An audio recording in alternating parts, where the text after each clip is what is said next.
예, 안녕하십니까. 2023년 8월 6일 일요일입니다. 풀스크린 놓고 펜 잡고 시작하겠습니다. 자, 요약, 서머리인데요. 우선 이번 주에 제가 말씀드리고 싶은 거는 지난주에 그 영상 올린 다음에 이것저것 말씀이 좀 많으셨는데 중요한 건 저는 뷰가 변한 게 없거든요. 그리고 저는 솔직히 뭐 제가 틀렸다고 지금 생각하는 게 없는데 제가 뭘 틀렸다고 말씀하시는 건지 그 부분에 대해서 한번 짚어볼게요. 저는 지금 뭘 그렇게 크게 틀린 건 없는 것 같거든요. 제 뷰가 바뀐 것도 없고 제가 지난주에 말씀드리고 싶었던 거에 가장 중요한 건 연간 10%가 넘는 국가 재정 적자 이거가 굉장히 엄청난 거다. 그거의 중요성을 저는 되게 하이라이트를 드리고 싶었던 거고 그거를 좀 이해하셨으면 좋겠고 이러다 보니까 미국은 지금 빚이 40 트릴리언을 향해서 더 빠르게 달리고 있다. 생각보다 제가 생각했던 것보다 더 빨리 달리고 있습니다.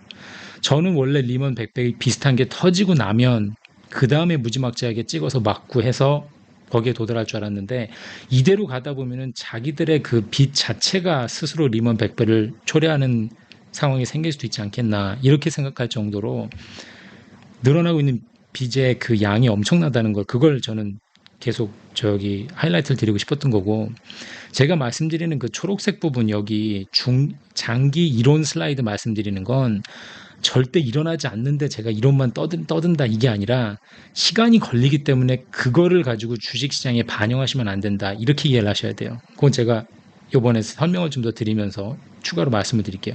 제가 장기 이론이라고 말씀드렸더니 이거는 일어나지 않을 무슨 제 상상 속에서 펼쳐지는 얘기들을 말씀을 드린다고 생각하시는 분들이 계신 것 같은데 그게 아닙니다. 자, 금융위기가 오고는 있는데 아무리 봐도 계속 말씀드렸듯이 미국이나 혹은 달러 인덱스 안에 들어가 있는 국가는 아닐 듯. 왜냐하면 얘들은 계속 지금 돈으로 막고 있어요. 어마어마하게 돈으로 막고 있고 요리조리 빠져나가고 있기 때문에 한국은 계속해서 그 상위 위험군 안에 속해져 있는 것 같고 지금 이 선진국들이나 달러 인덱스에 들어가 있는 금수저 애들이 하는 걸 다 따라하고 있거든요, 한국이. 네, 지금 7월 27일 날 나온 저 쓰레기 담보까지 다 같이 잡아가지고 한국은행에서 돈 빌려주겠다고 한 거, 그 얘기까지 지금 들여다보면 정말 막장으로 가고 있기 때문에 한국이 그만큼 더 위험하다. 그거고 이제 실전에서 봤을 때 나스닥 숏을 걸어놔야 될 것 같아요. 제가 월요일 날 장 보고 15,888 정도로 생각을 하고 있어요. 변곡점이 온 것 같아요. MD 비슷한 게 나온 것 같으니까 월요일 날 장 보고 나서 리밋 오더를 걸어놓을 예정입니다. 이번엔 걸어도 될 것 같아요. 이제 문제는 거기까지 다시 올라갈 거냐가 문제인데 하나씩 한번 가보겠습니다. 자, 몇몇 분들의 시청자분들의 오해를 잡아드리면서 제 말씀도 다시 정리를 한번 해보겠습니다. 저한테 뭐라고 하시는 분들을 제가 뭐 그분 몇 분들 때문에 신경을 너무 써서 막 시간을 낭비하고 이렇게 보시지 마시고 그분들이 저한테 질문을 던진다고 저는 생각을 하고 있거든요. 네, 이런 뷰는 어떠냐? 네가 전에 이렇게 말했던 거하고 다른 것 같은데 왜 이렇게 되고 있냐? 이제 저는 그렇게 좀 이렇게 풀어서 해석을 하려고 노력을 하기 때문에 그걸 제가 보고 답을 드릴 때 다른 시청자분들도 제가 clarify 하는 거기서 좀 더 이해를 잘 하실 수 있는 그런 분위기를 좀 이렇게 가볼게요. 지난주에 영상 올린 다음에 야 미국이 너 돈 많이 쓰는 거 몰랐냐? 왜 갑자기 그런 분석을 해가지고 뒷북을 치는 거냐? 뭐 이렇게 말씀을 하시는 것 같아요. 제가 그 지난주에 올렸던 영상이 정말 정말 중요한 게 이 10% 이상 되는 재정 적자를 내고 있다는 게 얼마나 크고 대단한 거고 미친 짓인지를 이해를 하셔야 돼요. 그러니까 평상시에 2%, 3%, 4% 가고 정신 못 차리고 3%, 4%, 5% 내는 것도 많았는데 리먼 때 두 자릿수 갔던 이거를 리먼 100배는커녕 비슷한 것도 안 터졌는데 지금 이 수준으로 적자를 내고 있다는 게 굉장히 큰 거거든요. 이게 지금 아직 9월 달이 지나고 나서 앞으로 2달 더 지나고 나서 2023년 전체 회계년도의 적자 숫자가 1.8이건 2.0이건 뭐가 나온 다음에 사람들이 이 얘기를 더 할 텐데 이게 지금 엄청나게 돈이 풀렸기 때문에 GDP가 성장을 하고 고용 실업률이 오르지 않고 이러는 거기 때문에 더군다나 본인들이 예상했던 적자의 2배가 될 수 있는 수준이잖아요. 본인들이 예상했던 게 5%에서 6% 사이 이건데 제가 지금 봤을 땐 10% 이상이 될 것 같다 그랬잖아요. 엄청나게 돈을 풀고 있는 거예요, 이게 즉 얼마나 상황이 심각하고 빠르게 상황이 전개가 될지를 이해를 좀 하셨으면 해서 만든 테이블이에요, 이게.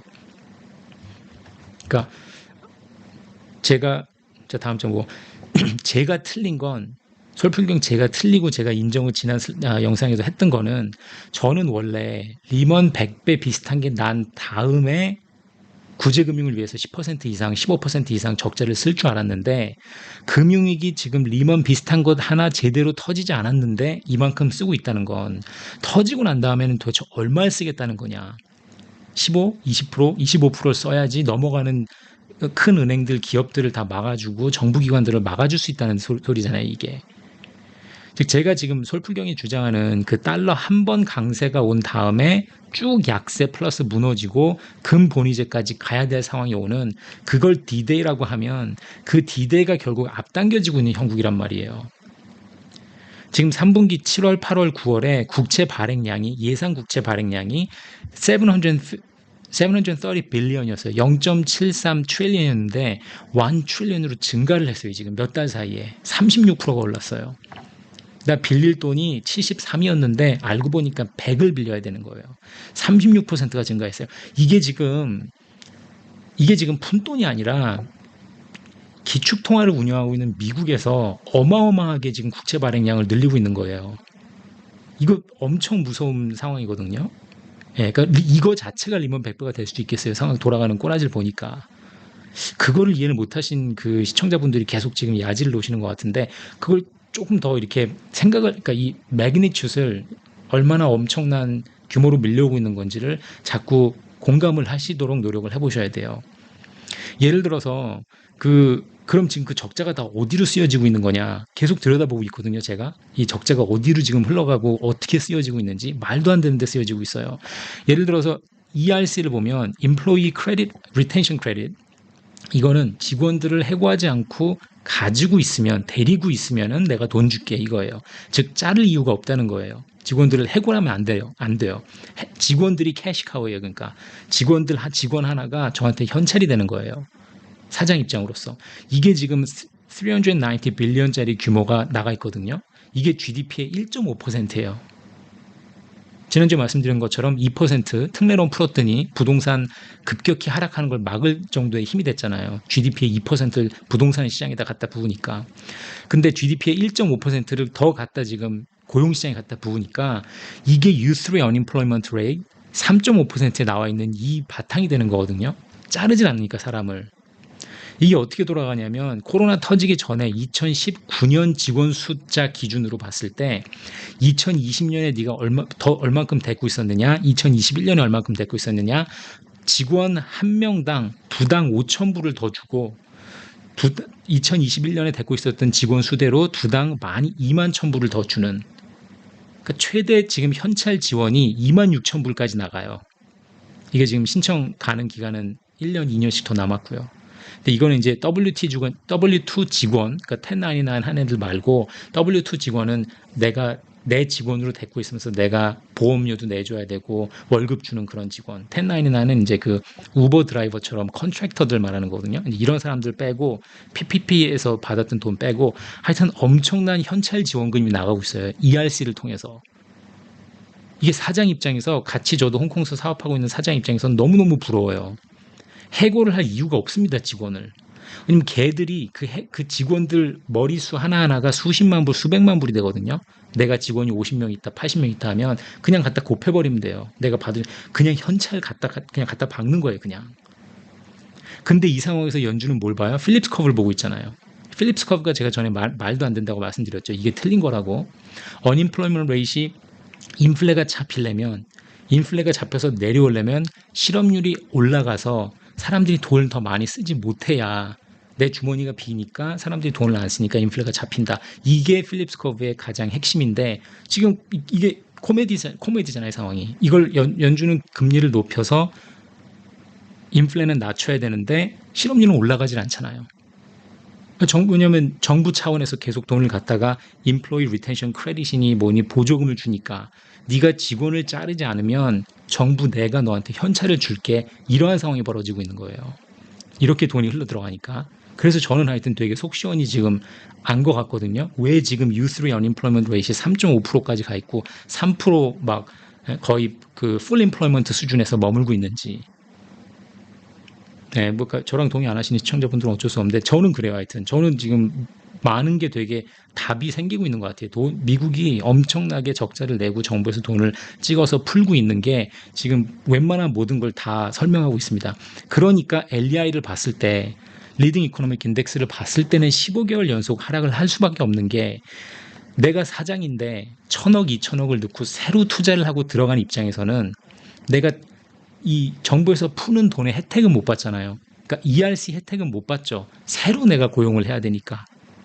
이 ERC라는 거는 전에 2019년에 몇 명을 네가 데리고 있었느니 2020년, 21년 데리고 있었던 그 사람 두당 네가 앞으로 계속해서 데리고 있으면 내가 현찰 줄게. 사람 자르지 마. 이게 지금 핵심이기 때문에 새로 내가 비즈니스를 하고 공장을 때려 지으려 그러는 사장 입장으로는 투자를 안 하겠죠.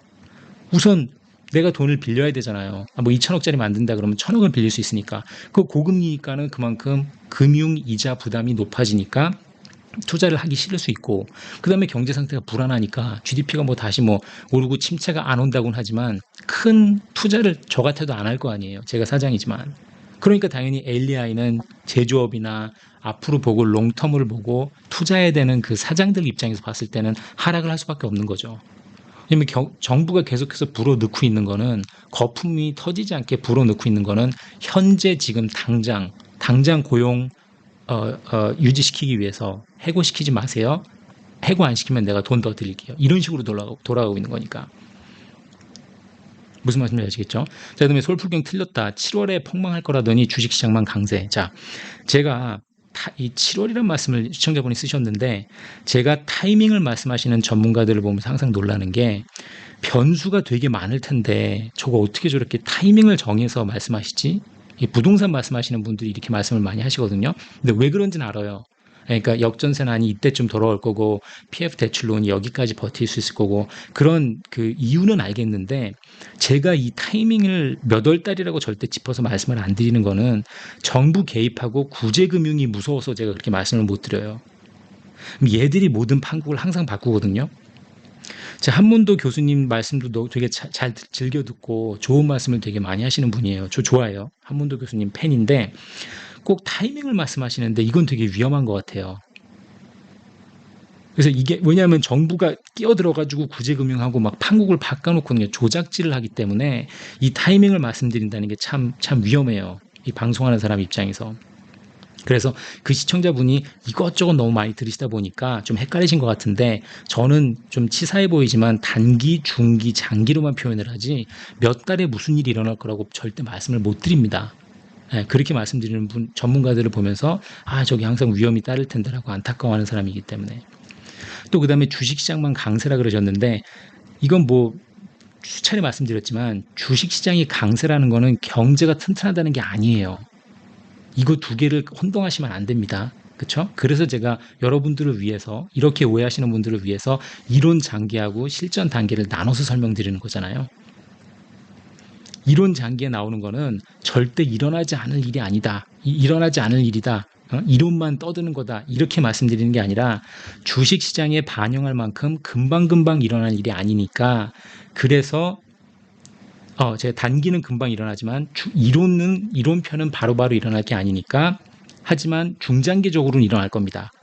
그러니까 제가 비관적인 뷰를 갖고 있다 그래가지고 당장 가서 주식시장 가서 쇼 때리지 마세요. 아무 때나. 이렇게 말씀드리는 거잖아요. 그죠? 그 차이를 좀 이해하시면 좋을 것 같고, 폭망할 거라 그러셨는데 여기서 이제 폭망이라는 그 정의 자체를 조금 잘 내리셔야 되는 게, 제가 보는 폭망은, 설풀경이는 보는 폭망은 장기적으로는 달러가 결국 무너지고 기축통화가 됐건 아니면 말씀드린 것처럼 유가가 됐건 뭐가 됐든지 듀얼 커런시 체제로 가면서 미국하고 비슷하게든 어떻게든 하여튼 미국의 그 달러의 독재 상황이 변해서 약해지면서 듀얼 커런시 체제로 갈 수밖에 없다. 이게 제 뷰인 거예요. 제가 봤을 땐 이게 폭망이거든요. 결국 이게 미국 적자 부채 문제 때문에 스스로 초래하는 이런 상황이 될 거기 때문에, 저는 당연히 적자 문제는 당연히 알고 있었죠. 제가 구독자 50명일 때부터 올렸던 영상이 있으니까 이 영상 생각나실지 모르겠는데 3월 초에 올렸던 영상인데, 이때 제가 보면은 여기 2023년 적자가 여기 보세요. 1.37로 돼 있잖아요.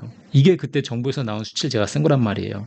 2023년 3월 제가 봤을 때, 제가 썼을 때 그때 연간 적자를 1.37 트릴리언으로 예상을 했는데 아직 3달이 남았는데 1.4 트릴리언에 지금 도달했다 그랬잖아요. 앞으로 어마어마하게 돈이 더 적자를 낼 거고. 그러니까 이런 거 중요성을 이해를 하자는 거예요. 제 말씀은. 제가 강조하고 싶은 거는 돈을 왜 지금 미리 써제끼냐. 5.5% 기준금리가 그 몰고 올 위기는 아직 제대로 터지지 않았는데 왜 미리 벌써 이만큼씩 리먼 사태 때만큼이나 계속 돈을 써제끼고 있느냐. 이게 제 핵심인 거죠. 그러니까 하여튼 이 폭망이라고 말씀하시는 것도 뭔 폭망을 말씀하시는 건지 약간 그런, 그러니까 이게 시청자분들도 약간 뭐 그냥 생각 없이 야지 놓으시는 거면 상관없는데 시청자분들도 좀 정신을 딱 이렇게 바짝 차리시고 그러고 좀 들어주셔야 될 것 같아요. 이게 얘기가 뭐 복잡하니까. 예. 자, 그리고 또 중요한 얘기가 이 연준이, 제가 이것도 이제 3월 달에 말씀드린 거고 떠든 거예요. 이거 기억나실지 모르겠는데 이때부터 제가 계속 그랬잖아요. 옐런이 계속 헛소리 뿡뿡 해대고 있고 결국은 이 페럴 연준이 QT가 돌아서서 QE로 갈 수밖에 없습니다라고 이때부터 말씀드렸거든요. 계속. 이게 자, 질문이 들어오고 지금 시청자분들이 말씀하시는 게 장기 금리가 오르면서 일드 커브가 플래닝 하거나 포지티브 될 확률은 없냐. 지금 이렇게 돼 있는데 솔플경 제 말은 이렇게 될 거라는 거거든요. 단기가 내려올 거라는 거예요. 근데 시청자분들이 물어보시는 거는 지금 보니까 4%, 4.2%도 갖고 10년물이 이렇게 올라갈 수는 없는 거냐. 장기가 올라가지 않겠냐 먼저.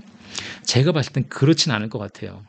물론 장기적으로 오랜 시간 놓고 봤을 때 전 세계적으로 달러에 대한 신임을 잃고 잘하면은 듀얼 커런시 체제로 갈 거고 뭐 근본 이제 오고 그래서 장기가 오르긴 오를 것 같아요. 그래서 저는 장기채는 안 산다 그랬고요. US 트레저리 10년물, 20년, 30년물에 사지는 않는다 그랬어요. 그건 오를 것 같으니까.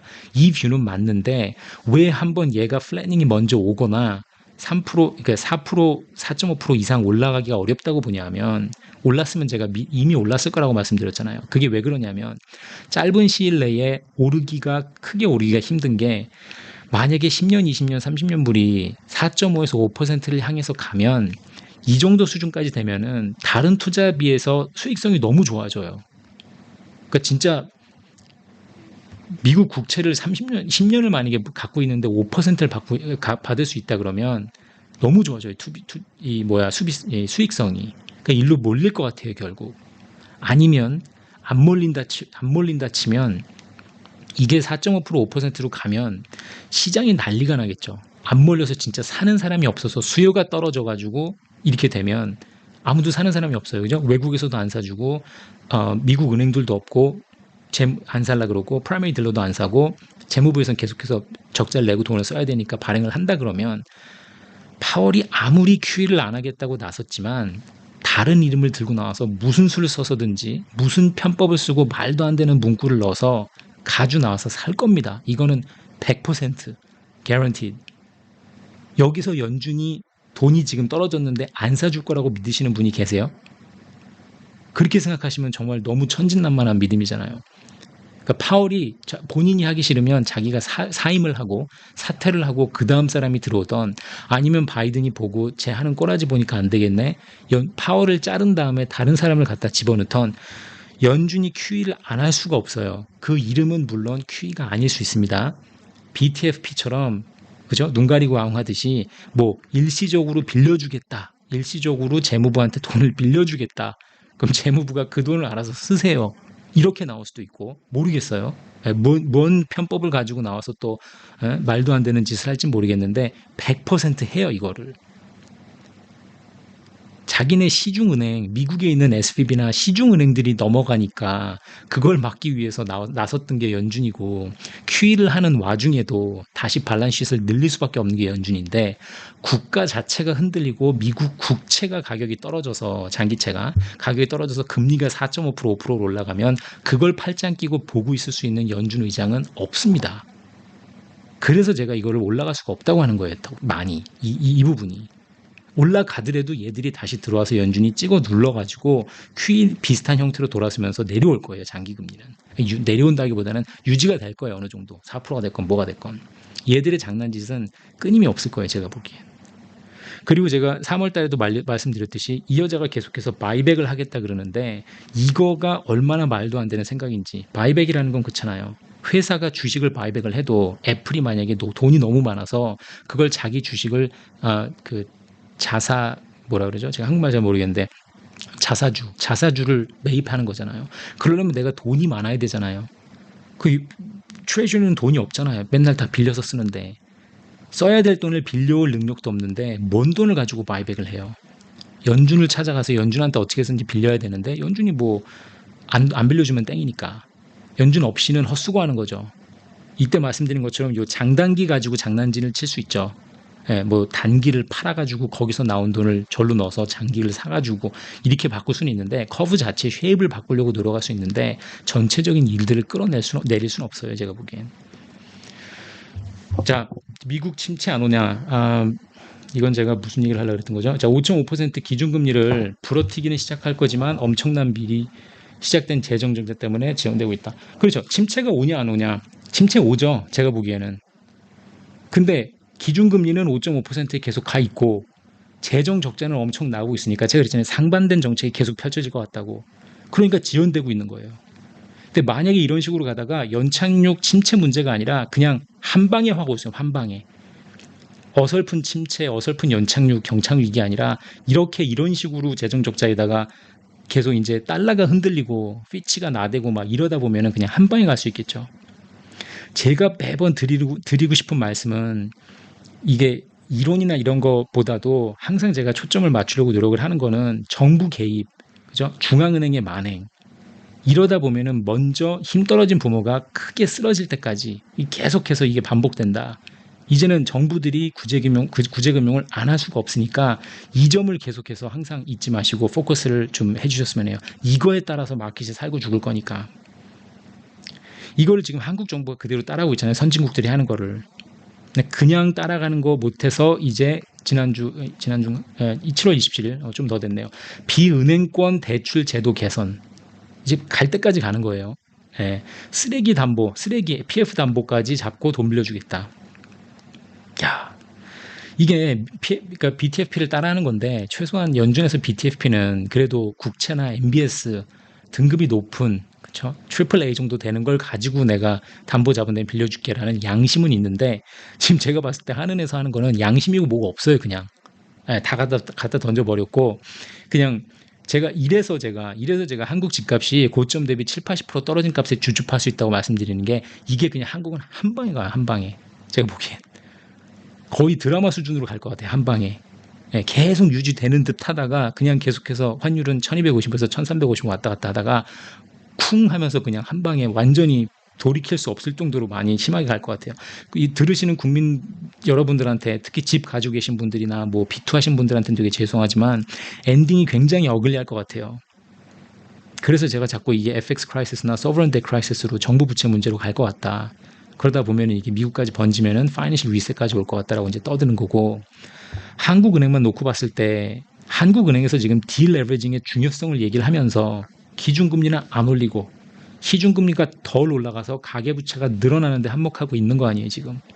거기서 지금 쓰레기 담보까지 떠안아주면서 부동산 거품을 조금이라도 더 오래 유지하기 위해서 이번만 빨리 넘어가자 빨리 버티자라는 지금 계속 자세를 취하고 있는 거니까 한 방에 갈 수밖에 없는 그런 상황이 계속 되고 있는 것 같아요. 이게 도덕적 해이를 유발할 수밖에 없죠. 이런 식으로 따지면 뭐 앞으로 이번 사태 끝난 다음에 시간 지나고 나면은 부동산 PF 이쪽 들어가는 거 그냥 크게 많이 해라. 그러니까 어설프고 작게 하면 안 되니까 대마불사 분위기를 형성하기 위해서 다 하자. 많아지면 당에서 돈을 잃어야 될 국민 기업들이 은행들이 뭐 금융기관들이 커지면 커질수록 정부가 와서 도와줄 확률이 높아지는 거 아니에요. 그러니까 더 크게 판을 벌리겠죠 사람들이. 이 도덕적 해이를 많이 유발하는 거죠. 그러니까 국민들은 계속해서 정신 못 차리게 하면서 그거와 동시에 출생률 같은 건 걱정해야 되고 집값은 떨어지면 안 되는데 출생률은 걱정이고 그 와중에 계속해서 정부 부채는 늘어나는 거고 성장은 둔화하고 있고 말씀드렸듯이 이 썩은 자본주의나 민주주의 상황에서 자발적으로 딜레버징하는 건 절대 불가능합니다. 하는 총재가 아무리 나와서 떠들어도 절대 딜레버징 자발적으로 못해요. 그렇기 때문에 제가 고점 대비 7, 80%가 떨어진다는 거예요. 강압적으로 딜레버징이 될 거거든요. 한국 그 경제 자체가 흔들리면서 제가 보기엔 그래요. 예. 뭐 집값 안 떨어졌다고 야진 오시는 분들 계시는 건 아는데 뭐 기다려 봐야죠. 뭐 1, 2년 그냥 기다리고 나서 나중에 상황 지난 다음에 뭐 누가 맞았는지 보는 그럴 수밖에 없을 것 같아요. 자, 미국이나 한국이나 뉴질랜드나 제가 계속 이론 장기에 대해서 떠드는 거 있죠. 그거에 대한 확신은 99%입니다. 저는. 예. 그렇게 될 것 같아요. 제가 말씀드리는 대로. 그러니까 제가 열심히 이렇게 떠드는 거고. 단지 실전 단기는 모르겠어요. 주식시장인데 거의 여러분들하고 제가 하는 얘기는 다른 거는 많이 얘기 안 하니까 커머디티나 뭐 트레저리나 이런 건 얘기 잘 안 하잖아요. 근데 지금 주식시장 얘기를 한 다음에 확신은 한 10%밖에 안 됩니다. 주식은 너무 어렵거든요. 네. 근데 요번에 하여튼 주식 얘기도 좀 더 하긴 해야 될 것 같아요. 자, 바로 실전으로 가겠습니다. 실전에서 드릴 말씀이 좀 있는데, 자, 나스닥 보니까 이게 지금 8월 1일 화요일자죠. 이게 지금 개미 형님들이 없어졌어요. 사라진 거예요. 개미 형님들은 지쳤다고 보입니다. 많이 지치신 것 같아요. 근데 중장기는 이렇게 롱을 늘렸어요, 확. 롱을 늘렸을 때가 15,700에서 15,800이거든요. 나스닥 100 기준으로 봤을 때. 근데 지금 금요일까지 15,360까지 떨어졌으니까 중장기 기관 투자자가 틀렸습니다, 이번에. 오를 거라고 지금 들어왔는데 쭉 떨어졌으니까 다음 주 화요일 날 이게 지금 팔았을지 어땠을지 봐야 될 것 같고, 결국은 이제 목요일인가요? 목요일 날 나올 CPI가 제일 중요하겠죠. CPI가 느낌이 그냥 3.3 정도가 딱 적당한 것 같아요, 진짜로. 그 작년에 봤을 때 9.1 찍고 8.5로 내려왔나 그랬죠, 7월 달이. 근데 조금 뭐 3.12? 근데 거기다 갑자기 지금 유가가 80% 이상, 80%까지 가서 계속 유지가 되고 있으니까 82불까지 갔으니까 8월달 들어서는 7월달 내내 60대 후반, 70대까지 있었던 걸 감안하면 뭐 3.2에서 3.4 사이가 될 것 같아요. 예. 근데 이렇다 보면 근데 이것 때문에 꺾일 거냐? 꺾이진 않을 것 같은 게 지난 몇 달 동안 힘이 그래도 강해서 쭉 오르는 장이었으니까 이렇게 갑자기 꼬꾸라지진 않을 것 같거든요, 한 번에. 네, 근데 이제 뒤에서 좀 더 말씀드려 볼게요. 제가 MD 찾았던 거에 비해서. S&P나 퓨처는 그냥 S&P나 러셀은 큰 변화는 없었고요. 다우가 재밌는 게 다우가 지금 중장기가 숏이 들어갔어요. 살짝. 근데 다우 지금 떨어지고 있잖아요. 그러니까 다우를 봤을 때 중장기 기관 투자자들이 확실히 고점 왔다고 느끼는 것 같아요. 이게 지금 한 가지 사인이고요. 제가 지금 변곡점 왔다고 지금 보는 거거든요. 예, 저기 숏을 들어가야 될 것 같은데 숏을 몇에 들어가야 될지 그거 지금 고민 중인데, 그게 무슨 말씀이냐면 제가 보기엔 지금 변곡점이 슬슬 나오고 있는 것 같아요. 자, 월요일날 나온 거 자료를 먼저 보면 달라스 매니팩처링 인덱스가 월요일날 나왔는데 생각보다 안 좋게 나왔는데 아무도 신경 안 써요, 제조업.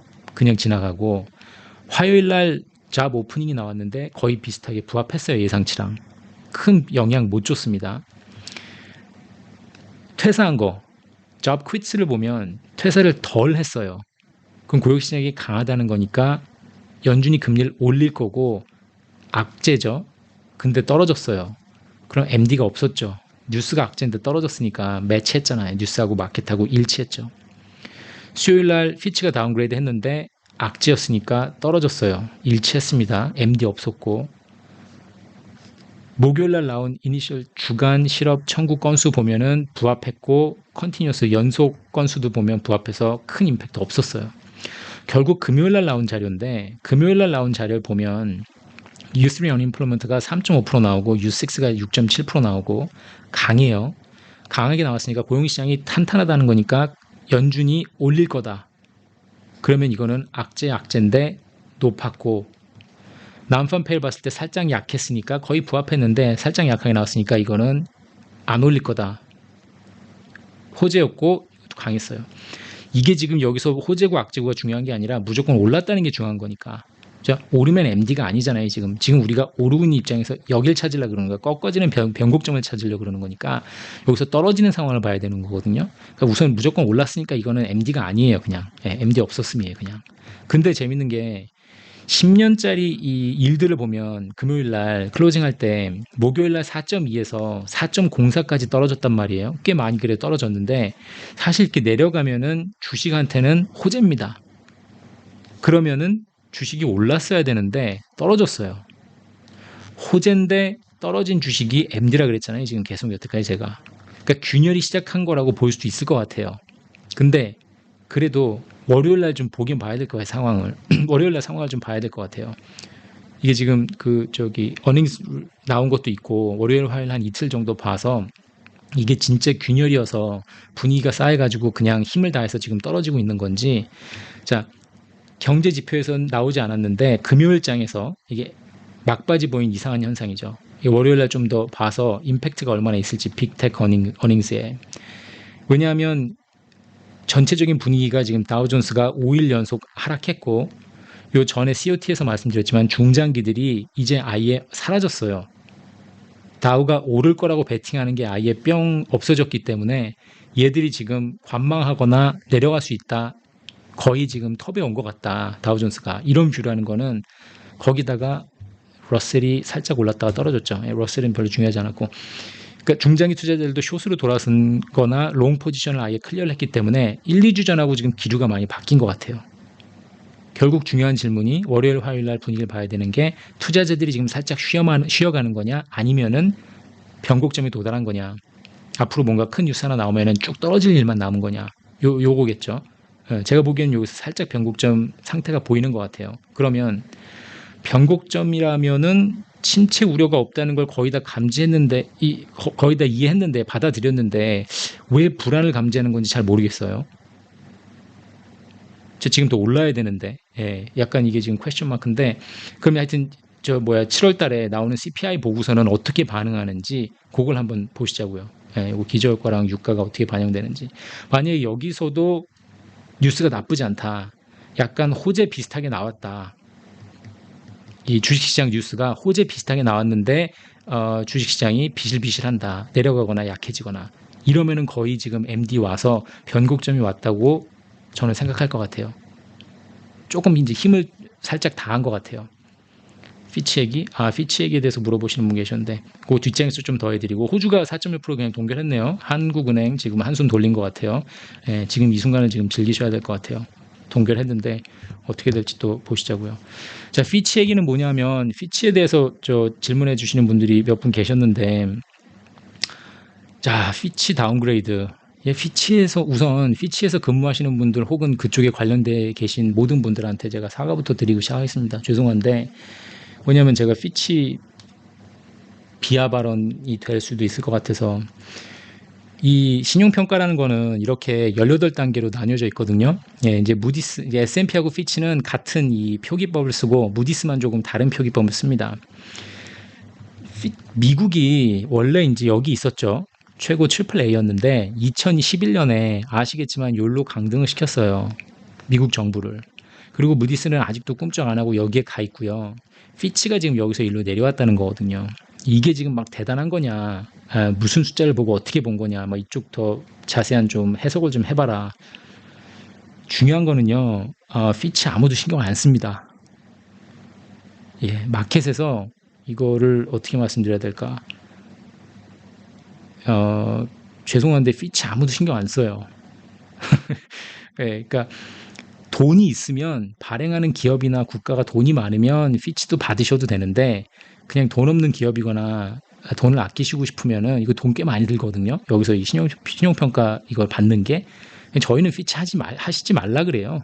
피치 필요 없다 그래요. 보세요. S&P보다 12년 늦게 나왔잖아요, 지금. 왜 뒷북치고 있는 거예요, 지금. S&P가 2011년에 내렸다 그랬잖아요.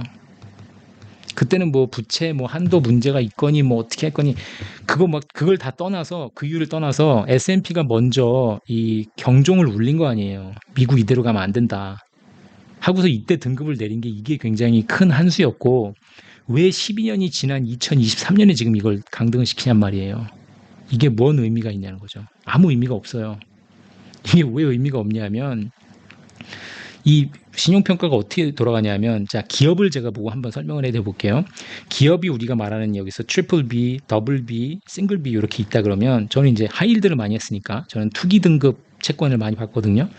디스트레스 뎃하고 이제 많이, 이쪽이 더 돈이 많이 돼요. 이쪽이 훨씬 재밌고 돈이 많이 되는데, 예를 들어서 트리플 B에 속해 있는 회사가 어느 재무제표가 어떤 상황이냐면, 데트 투 에비타를 봤을 때, EBITDA라는 거는 이제 earnings before interest and taxes, depreciation, amortization 해서 회사의 실질 수입률을 봐요. 우리가 수입. 회사에 이렇게 재무제표를 보면 그 회사에서 발표한 이 수익성을 보는 게 아니라 그걸 우리가 다시 저희가 저희 모델에 넣어가지고 뺄 건 빼고 더할 건 더한 다음에, 왜냐면 인트레스트 익스펜스하고 텍스 익스펜스하고 감가상각 익스펜스 이런 거는 이 회계상으로는 떨어뜨리는 이유지만 실질적으로 봤을 때 영업률은 이걸 다 포함시켜야 되거든요. 회사가 얼만큼 잘하고 있는지를 알아야 되니까. 그래서 부채 비율 대 이 에비타를 봐요. 그럼 만약에 에비타가 100이라 그러면 부채가 400이잖아요. 그럼 이거는 4가 나오잖아요. 데트 에비타가 4가 나와요. 레이쇼가. 그래서 트리플 B에 있는 애들은 보통 3에서 4배가 돼요. 데트 에비타가. 이게 완전히 유니버설한 룰은 아니고 저희가 그냥 귀찮아서 회사 보고서는 30초 안에 이 회사가 어느 정도 등급인지 봐야 될 때 있잖아요. 그냥 훑고 넘어갈 때 그냥 이런 룰을 써요. 여러 가지 룰이 있는데 이런 걸 봐요. 그다음에 더블 B를 보면은 더블 B는 보통 데트 에비타가 5에서 6배, 싱글 B는 7에서 8배로 봐요, 저희가. 그래서 이렇게 등급이 매겨져요. 아주 간단히 봤을 때 아주 간단히. 그럼 이쪽에 가서 싱글 A 되면은 뭐 2에서 3 혹은 이쪽에서 1에서 2 이렇게 되겠죠. 그때 제가 뭐 SK텔레콤이었나? SK텔레콤 딜도 저희가 몇 번 했었는데 그쪽이 뭐 데트입 있다가 그때 뭐 2배였나? 하여튼 되게 건전해요. 되게 좋죠. 큰 기업이니까 돈도 많이 벌고. 그러니까 이런 식으로 간단 말이에요, 이게. 그러면 이 CCC에 있는 여기는 아예 채권 발행을 못하고 발행되어 있는 채권도 거의 쓰레기예요. 트레이딩 되는 게 뭐 60 cents, 70 cents on the dollar 이렇게 되기 때문에 헤어컷이 많이 들어가 있어요.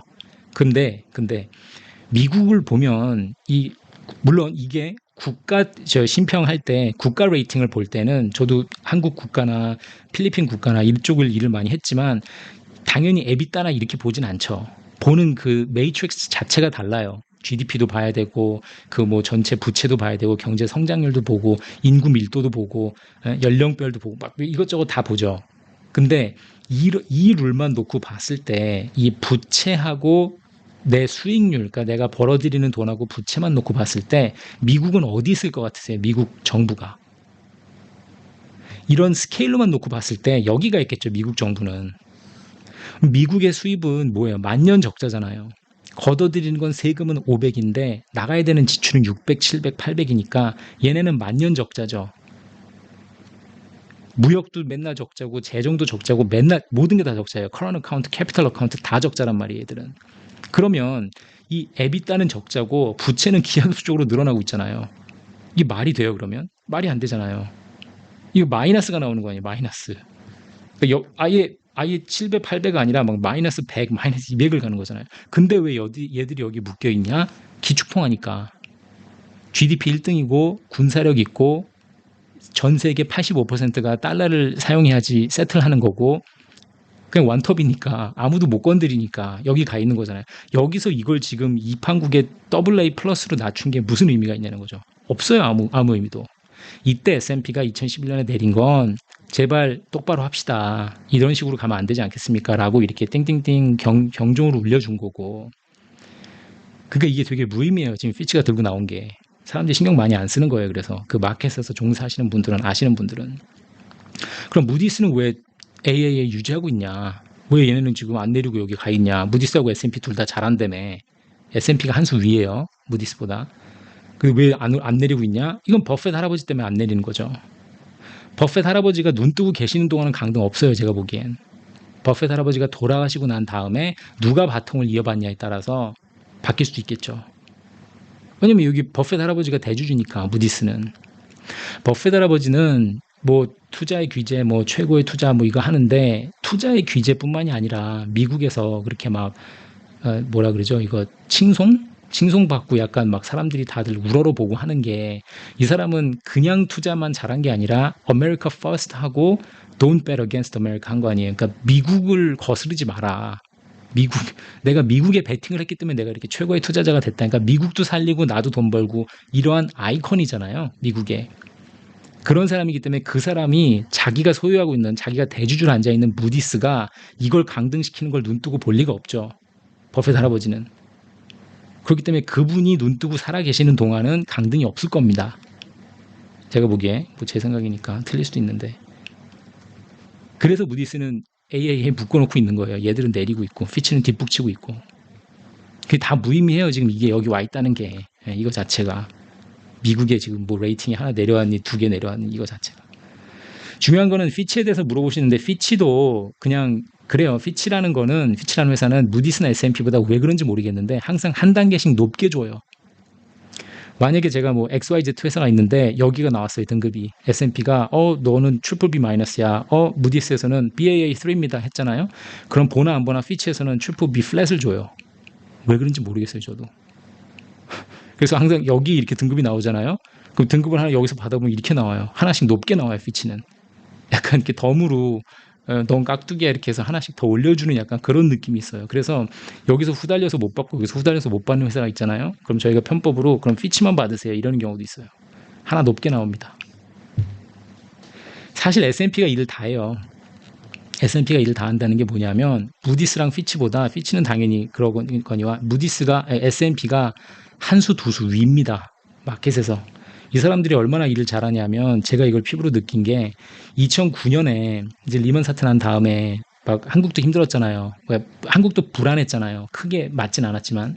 그래서 원화가 막 1,500원대 가고 막 이랬을 때 무슨 일이 있었냐면은 1,500원 가고 달러 채권이 발행이 안 되니까 한국 기업이나 한국 은행들이 달러 조달이 어려워지니까 정부에서 나서서 우리가 갖고 있는 외환 보유, 그때 외환 보유가 뭐 230 빌리언이었나? 뭐 하여튼 그 있는 그거를 써가지고 내가 자국 기업이나 은행들이 나가서 돈을 빌릴 때, 달러로 빌릴 때 내가 정부 보증을 서줄게.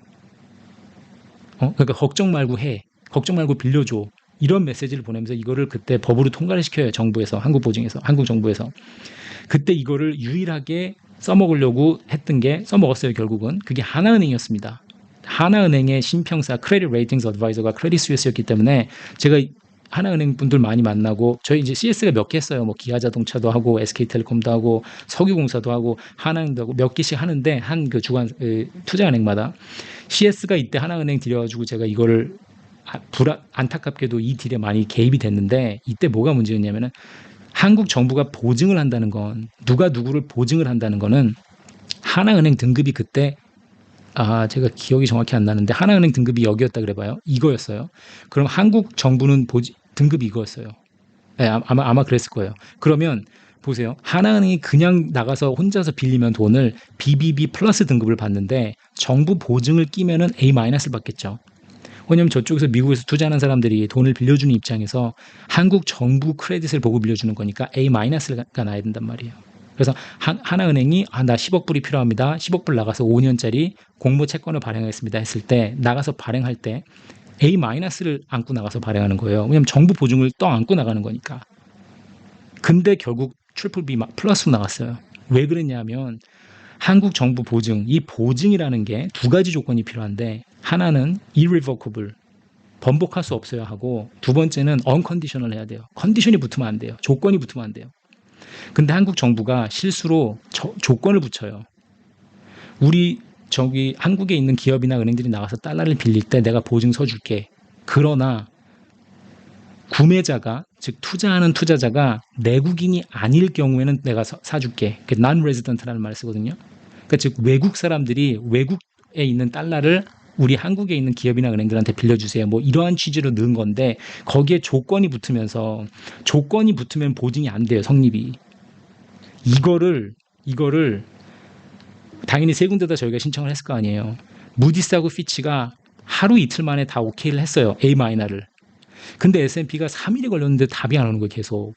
좀 있으면 나가서 발행해야 되는데, 우리 투자자들한테 발행해야 되는데 뭐냐 계속 재촉을 했더니 한 3일인가 4일 만에 가져와서 여기는 정부 보증이 성립이 될 수가 없습니다. 저희는 이거를 A-를 못 드리겠습니다. 트리플 B 플러스를 드리겠습니다. 왜냐하면 한국 정부가 보증 문구에다가 조건을 달았기 때문입니다. 조건이 붙으면은 보증은 성립될 수가 없고 이 보증은 무효입니다. 이 말을 해버려요, S&P에서.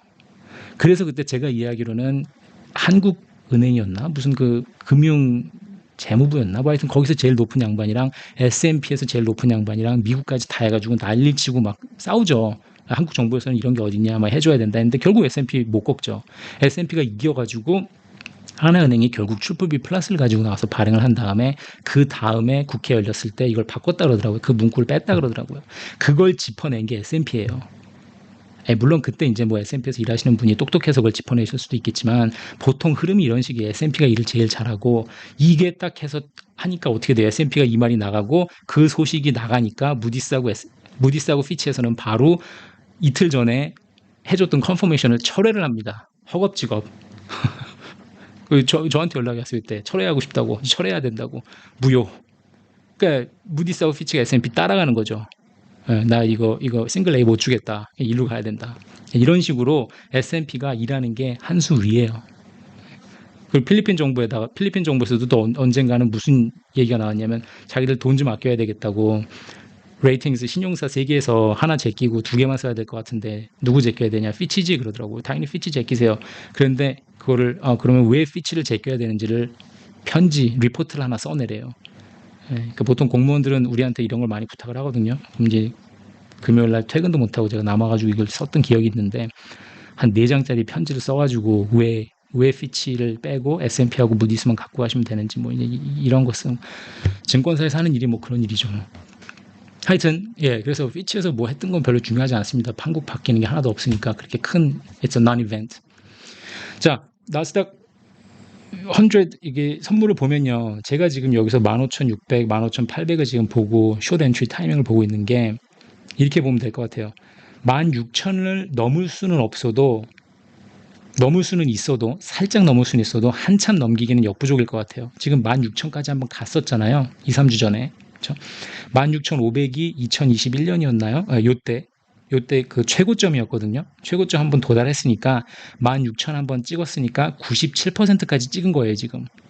2009년에 베어스턴 3월 달에 문제 있은 다음에 5월, 6월에 92%까지 도달했다 그랬죠. 전 난리 나기 전에. 그러니까 97%까지 찍었으니까 한 번 거의 갈 때까지 간 거라고 보이네요. 저는 이게 16,500을 넘을까 하면서 계속 기다리고 있었던 거거든요. 이게 계속해서 넘어서 이렇게 갈까? 확실히 힘이 떨어진 것 같아요. 한 번 16,000 찍은 다음에 쭉 밀렸잖아요. 지금 여기서 16,000 한번 찍고 이렇게 지금 여기까지 쭉 밀려 내려오고 있는 판국이잖아요. 분위기가 15,300까지 쭉 내려가면서 겁없이 오르던 힘이 떨어진 것 같아요. 지금 움직임은 계속해서 뉴스하고 일치하는, 그렇죠? 호재가 나오면 오르고 악재가 나오면 떨어지는데 그 베리언스 자체가 좀 줄어드는 것 같아요. 겁없이 호재 나왔으면 으쌰하면서 쫙 오르고 뭐 문제 있으면 살짝 떨어지고 이러던 게 호재가 나와도 크게 못 오르고 있어요. 지금 약간 4, 5주 동안 지금 박스권에서 왔다 갔다 하고 있잖아요. 지금 여기를 보시면 그러니까 약간 스팀이 다 하고 약간 두리번거리고 있는 그런 느낌이 되게 충만하거든요. 제가 봤을 때. 물론 16,500까지 다시 더 치고 올라갈 수 있는 이 요인들도 있는데, 즉 굿뉴스, 주식시장에 반영될 수 있는 호재도 있긴 한데 뭐가 있냐? 만약에 호재가 있으려면 있을 수 있는 게 뭐가 있냐? 연준이 금리를 하락하거나 그런 시그널을 보낼 수 있다. 이럴 확률 낮죠. 금리를 낮출 거라는 그런 시그널을 보낼 확률은 낮아 보여요. 제가 보기엔. 장기채 금리가 많이 떨어진다. 이럴 확률도 낮아 보이고요. 높아질 확률도 낮지만 크게 떨어질 확률도 전 낮게 봐요. 침체 우려가 거의 사라졌다고 지금 사람들 다 기뻐하고 있는데 벌써 이거는 웬만큼 반영이 된 것 같고요. 인플레가 막 크게 둔화하면은 호재겠지만 제가 보기에는 CPI 최소한 헤드라인은 좀 오를 것 같아요. 유가도 80% $80 넘어서 다시 쉽게 내려오지 않을 것 같고 분위기상. 그리고 기업 실적이 만약에 호전한다. 연착륙 기대치가 올라가면서 연착륙 기대가 오르면은 기대 실적도 올라갈 거고 그만큼 실망감도 좀 커질 테니까 요것도 좀 그렇게 치고 올라갈 요인은 못 되는 것 같아요. 즉 전부 다 지금 여기서 치고 올라갈 요인이 좀 약하지 않나 그런 느낌이 좀 있어가지고 그러면은 제가 이걸 지금 점을 찾아야 되는데 어떻게 되냐. 이게 지금 15,666에서 15,888 중에서 전 15,888을 보고 있는 게 사실 뭐 2수준 되면 여기서부터는 이제 뭐 무당이 아닌 이상을 알 수가 없습니다. 감으로 때려잡아야 되니까 만약에 8월 10일 날 나올 그 헤드라인 CPI가 크게 오르면 갑자기 3.5% 4% 나온다 그러면은 요 M 쉐입이 안 나오면서 바로 그냥 쭉 하락할 수 있고요. 쭉. 아니면은 제가 지금 생각하는 건 요 M 쉐입 나온 다음에 떨어지는 거. 자, 이거 테크니컬 트레이딩하고 차트 트레이딩 좋아하시는 분들이 전문이실 텐데 요게 보통 오르다가 M 톱 있잖아요. 요거 그리는 거. 그래서 여기 지금 한번 내려왔으니까 한 번 더 오르지 않겠느냐 이거 말하는 거거든요. 예, 제 생각에 이거 차트 많이 보시는 분들은 이거 아시잖아요. W 버튼 혹은 여기에 숄더, 헤드 뭐 이런 거. 저는 차트 이제 테크니컬 트레이딩은 몰라요. 잘 안 보고 그냥 기본적인 것만 보면서 그냥 하고 마는데 그냥 전체적인 느낌을 봤을 때 여태까지 이렇게 쭉 강하게 올라왔던 그 지금 그 기운, 그 빨이 있으니까 한번 주춤한 다음에 뭔가 CPI도 뭐 생각처럼 생각에 부응하고 예상치에 부응해서 3.3% 정도 되는 거고 근원이 뭐 약간 내려와서 4.5, 4.6 정도 찍히고 어느 정도 잡히는 분위기다 하면은 한 번 더 치고 올라가지 않을까 그냥 그 생각이에요 저는. 안 그럴 수도 있고 모르겠어요. 만약에 올라간다 그러면 15,888 찍고 만약에 16,000 넘어가더라도 이러한 이유들 때문에 크게 넘어가기는 어려울 것 같다. 그래서 지금 이걸 그냥 가장 유력한 숫자로 보고 있어요. 16,000 찍었던 터라 15888 가장 이렇게 보이고 13,800 정도부터는 숏. 그러니까 제가 지금 기웃거리고선 지금 숏을 하려 그런 게 이때부터니까 이때 어떻습니까? 13,888, 13,800 정도에서 1444 들어가려고 했던 거. 그러다가 지금 결국 여기까지 온 거니까 그런 상황이 있는 거고 이 트레이딩 자체 룰을 놓고 보면 그러니까 여러분들이 그런 것 같아요. 제가 만약에 틀려도 뭐 그냥 비웃으시고 저도 그냥 허탈하게 웃고 말면 되니까 떨어지더라도 15,888을 안 찍을 수도 있고 혹은 15,888 숏을 걸어놓고 체결이 됐는데 이게 16,500까지 갈 수도 있고 그건 모르겠어요. 그러니까 여러분들도 그냥 본인들이 하시는 트레이딩 그 스타일을 찾으시면 될 것 같아요. 스타일은 많으니까 그렇죠. 워런 버핏처럼 그냥 롱 밸류 인베스팅 들어갈 수 있고 힌덴버그처럼 밸류 인베스팅은 밸류 인베스팅인데 숏으로 자세히 그냥 따져보고 들어가지만 숏 위주로 들어가는 사람이 있을 수도 있고 차트만 보시면서 하시면서 돈 많이 버시는 분도 계시고 무조건 반대로 가는 컨트리언도 있고 CFTC에서 나오는 COT 차트만 보고 하시는 분도 있고 그냥 단기로 먹는 분들도 있고 하이 프리퀀시 트레이딩도 있고 여러 가지가 있으니까 그거를 이렇게 맞춰서 하시면 될 것 같은데 저는 하는 게 그냥 just best of everything 그냥 조금씩 괜찮은 것 같은 거를 다 이것저것 끌어 모아가지고 짜맞춰서 하려고 이제 노력 중인데 그러니까 제가 돈을 못 버는 걸 수도 있어요. 한 우물만 계속 파야 되는데 이것도 괜찮고 저것도 괜찮아서 이걸 접목시켜서 하려고 그러다 보니까 맞아 떨어질 땐 잘 맞아 떨어지는데 삽질할 때는 크게 삽질하는 그런 걸 수도 있어요. 자, 마지막 공고 빨리 하고 가겠습니다. 자, 늘 방문해 주셔서 감사하고요. 자, 15분에서 20분 영상 편집 계속 요구하시고 이런 분들 계신데 사실 전 불가능할 것 같아요. 이렇게 하는 거는 제가 편집도 할 그 능력이나 시간도 딸리지만 중요한 거는 제가 추구하는 방향이나 이거는 1차원적으로 뉴스나 소식을 전하는 그런 채널이 되기보다는 여러분들이 많이 보시는 그 요약된 영상이나 전문가들의 그 견해를 듣고 제 생각은 이렇습니다. 이 돌아가는 상황이. 그러니까 이런 걸 좀 공유해 드리는 거잖아요. 그렇다 보니까 풀어서 설명을 해드려야 되잖아요. 피치가 나온 게 it's a non-event인데 왜 non-event인지 그리고 왜 피치가 뭐라고 하는 것 자체가 중요하지 않은지를 제가 겪었던 거 알고 있는 거를 풀어서 설명을 해드리다 보니까 예를 들어 전에도 지난 영상에도 리먼 때만큼 적자를 내고 있습니다 해서 그냥 띵 멈추면 15분 20분 영상이 가능한데 이게 왜 큰 문제고 지금 9개월 지난 이 시점까지 와서 1.4 트릴리언이라고 했던 그 예상 적자를 훨씬 뛰어넘을 수밖에 없는지 추세를 보니까 이걸 이렇게 풀어서 설명하다 보니까 얘기가 길어지는 것 같은데 그런 거를 또 이거 코로나 때 푼돈 많아서 아직 사람들이 일자리로 안 들어오고 있다. 돈이 너무 많다 주머니에. 이런 말 되게 많이 들었거든요. 제가 이번 주에 들었어요 사실. 근데 제가 이걸 들으면서 계속 의아했던 게 야 저축률이 2에서 5%밖에 안 되는 미국 국민들이 2년 전에 받은 돈을 가지고 아직도 생활하고 있다고? 라면서 계속 의아했거든요. 근데 저는 궁금증이 풀렸어요. 인플로이 뭐 크레딧 리텐션이 됐건 뭐가 됐건 정부에서 지금 찍어내고 있는 돈이 엄청 많기 때문에 그것 때문에 지금 경제가 2.4% 성장하고 있다라는 게 확신이 섰기 때문에 뭐 하여튼 이런 거 설명하다 보니까 제가 혹시 고려하고 있는 거는 나눠서 하는 걸 제가 생각을 하고 있거든요. 일요일 날에는 실전편만 2, 30분 얘기하고 목요일쯤에 이론편만 2, 30분 얘기하고 이렇게 끊어서 얘기하는 거를 고려는 하고 있는데 모르겠습니다. 왜냐면 제가 이거를 토요일 날 밤부터 일요일 날 오전 내내 이걸 지금 하다 보니까 너무 시간이 많이 들어서 왜 저한테만 이런 이상한 댓글들이 뜨나 험한 말하고 좀 약간 정신 나간 분들 코멘트 같은 게 왜 이렇게 뜨나 했는데 이제 알 것 같은 게 다른 방장님들은 이걸 지우시더라고요. 근데 시청자분들 중에서 본인이 IB에서 20년 이상 일했는데 야, 너 10,000명씩 그래도 봐준다는 거 대단한 거니까 너무 이렇게 의기소침하지 말고 열심히 해라. 라고 말씀하셨는데 진짜 감사합니다. 예, 이런 응원의 댓글 되게 감사하고요. 그런 것 같아요. 8, 90% 분들은 재밌게 봐주시는 것 같고 또 이상한 말씀하시면서 욕하시는 분들 꽤 계신데 그런 분들 참 희한한 게 보시고 나서 그렇게 욕을 하시니까 뭔 억하심정이 있어서 그런 건지 그러니까 제가 집값 떨어진다고 하니까 그게 괘씸해서 그러시는 건지 모르겠는데 뭐 하여튼 계속 봐주시는 거는 땡큐고요. 지우지는 않겠습니다. 댓글은 안 지우고 그냥 재밌는 것 같아요. 댓글은 뭐 시간이 지난 다음에 제가 나중에 봐도 되니까. 그 댓글 중에서 크라우딩 아웃 이펙트를 고려 안 했다 그러셨는데 뭔 크라우딩 아웃 이펙트를 고려 안 했는지 조금 더 자세히 말씀해 주시면 감사할 것 같아요. 저도 시청자분들이 하시는 말씀을 보면서 계속 배우려고 노력을 하기 때문에 조금 더 클래리파이를 해주시면 감사할 것 같고요. 중요해요. 크라우딩 아웃 이펙트를. 근데 뭔 크라우딩 이펙트인지. 자, 돈 이렇게 많이 푸는데 미국 근원 인플레 왜 더 안 오르냐? 글쎄요. 저 많이 오른 것 같거든요. 꽤. 그러니까 재정 적자를 이렇게 심하게 되지 않았으면 고용 시장이 이미 무너졌겠죠. 인플레이션, unemployment rate이 U3가 벌써 엄청 올라갔겠죠. 근원 인플레 오히려 내려갔겠죠. 돈을 풀었으니까 상반된 정책을 계속 펼칠 거라 그랬잖아요. 그러니까 지금 질질 끌리는 거죠. 인플레이션 문제가. 이건 3월 달부터 제가 계속 말씀드렸잖아요. 연준에서는 기준금리 올려놓고 정부에서는 계속 돈을 찍어야 되니까 단지 제가 미스했던 건 이렇게 많이 찍고 있을 줄 몰랐던 거죠. 설마. 댓글 중에서 또 2024년 대선 때문에 돈을 푸는 거 아니겠냐 하셨는데 뭐 대선 때문에 요때 돈을 푼다 이때 푼다가 아니라 제가 보기에는 그냥 돈 푸는 게 일상화가 됐어요. 즉 4년 내내 대선을 준비하는 것 같아요. 공화당이 됐건 민주당이 됐건 이제 예, 그 지경까지 간 것 같습니다.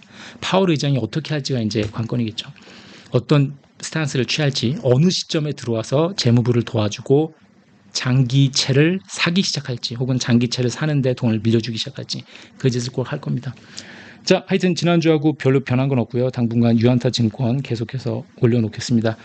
신규 유치자 등록, 신규 가입 등록 시 KBL로 계속 진행하시면 된다고 합니다. 다로 새로운 건 없고요. 예, 계속해서 유한타 증권 많이 서포트 해주시면 감사하겠습니다. 자, 여기까지 하고요. 재밌게 보셨으면 구독, 좋아요 부탁드리고요. 다음 주에 더 좋은 메탈을 가지고 찾아뵙도록 하겠습니다. 감사합니다.